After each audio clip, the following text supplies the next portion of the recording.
हाँ जी बेटा, देखिए आप मानव पाचन तंत्र देख रहे हैं। इसमें आपको पूरा मानव पाचन तंत्र दे रखा है कि स्टार्टिंग इसकी हो रही है मुख गुहा से, फिर ग्रसिका, अमाशय, अमाशय से खाना होता हुआ जाता है श्रुतांत्र में और श्रुतांत्र से आता है बृहदांत्र में। श्रुतांत्र में आपको पित्ताशय से, पित्त नली से निकला हुआ व यकृत के स्रावित रस जाते हैं और अग्नाशय का रस भी श्रुतांत्र में जाता है, जो मानव की पाचन क्रिया में सहायक होता है। जो हमारे इम्पॉर्टेंट पॉइंट्स हैं, जैसे कि सबसे पहले मुंह में, तो मुंह में लार एमिलेज है नामक एंजाइम मंड के जटिल अणु को सरल शर्करा में बदलता है। अमाशय में क्या होता है? पेप्सिन प्रोटीन को सरल अणुओं में परिवर्तित करता है। पेप्सिन एक एंजाइम है जो अमाशय में रहता है और वो प्रोटीन को सरल अणुओं में परिवर्तित करता है। अग्नाशय से भी दो एंजाइम्स आते हैं, ट्रिप्सिन और लाइपेज। ट्रिप्सिन प्रोटीन को सरल अणु में परिवर्तित करता है। अब आप यहाँ पे देखिए, पेप्सिन और ट्रिप्सिन दोनों ही प्रोटीन के पाचन में सहायक एंजाइम्स हैं। जो पेप्सिन होता है वो अमाशय में होता है, जबकि ट्रिप्सिन अग्नाशय में होता है। लाइपेज वसा को सरल अणुओं में परिवर्तित करता है। ये हमारे पाचन तंत्र के एंजाइम्स कौन कौन से हो गए? लार एमिलेज, पेप्सिन, ट्रिप्सिन और लाइपेज।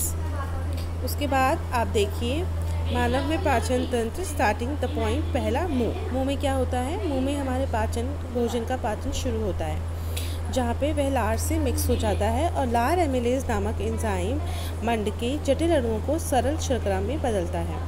उसके बाद आपका जो पचा हुआ भोजन होता है वो आहार नलिका में जाता है, जो क्रमांचुक गति, क्रमांचुक यानी कि सिकुड़ना और खुलना, इस तरीके से आपका खाना आहार नलिका से होता हुआ अमाशय तक पहुंचता है।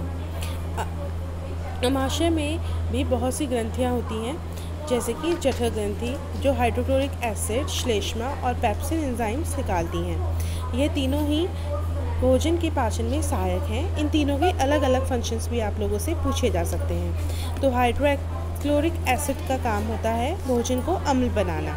श्लेष्मा का काम होता है कि अमाशय को अम्ल के प्रभाव से बचाना, और पेप्सिन का काम होता है प्रोटीन को अपाचन करना। अब जो ये आपका खाना जो पाचन हो गया है, जिस अवस्था में है, अब वह अमाशय से ज़्यादा है श्रुतांत्र के पास। श्रुतांत्र में कार्बोहाइड्रेट, प्रोटीन और वसा का पूर्ण पाचन होता है। ये बात आप ध्यान रखिए, क्वेश्चन पूछा जाता है कि कार्बोहाइड्रेट, प्रोटीन और वसा का पूर्ण पाचन कहाँ पे होता है, तो वह होता है श्रुतांत्र में।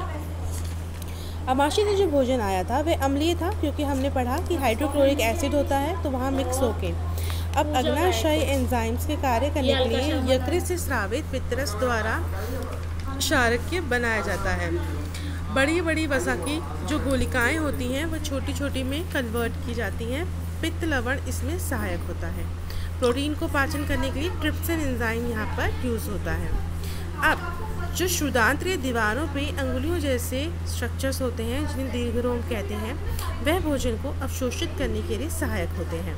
वह वहाँ से अवशोषित होते हैं, व दीर्घरोम में जो रुधिर वाहिकाएँ आ रही होती हैं वह भोजन को लेकर हमारे शरीर की प्रति कोशिका में पहुँचाते हैं। अब जो खाना जाता है वह बृहदांत्र में जाता है। बृहदांत्र में बिना पचा हुआ भोजन जाता है, जहाँ से पानी अवशोषित करते हैं।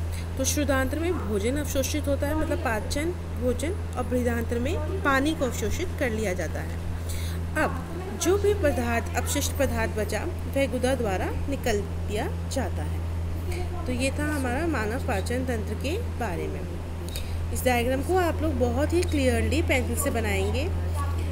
आप इसका ध्यान रखेंगे कि आपका पेट और लीवर और इंटेस्टाइन, इन सब की जो पोजीशंस हैं वो ठीक हो। कई बच्चे बहुत नीचे लगा देते हैं या बहुत ऊपर, इसका ध्यान रखते हुए बनाएंगे।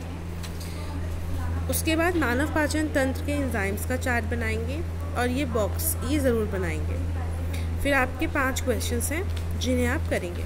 आप डायग्राम्स कुछ बच्चे बहुत ही सुंदर बना रहे हैं, लेकिन कुछ बच्चे क्या कर रहे हैं कि ड्रॉ पेंसिल से करते हैं और उसकी जो नामांकित करना होता है उसमें वो पेन का इस्तेमाल करते हैं। आप ऐसा नहीं करेंगे। आप डायग्राम भी पेंसिल से बनाएंगे और उसका नामांकन भी पेंसिल से ही करेंगे। पेंसिल बिल्कुल शार्प और इरेजर का इस्तेमाल करते हुए डायग्राम्स बनाएंगे।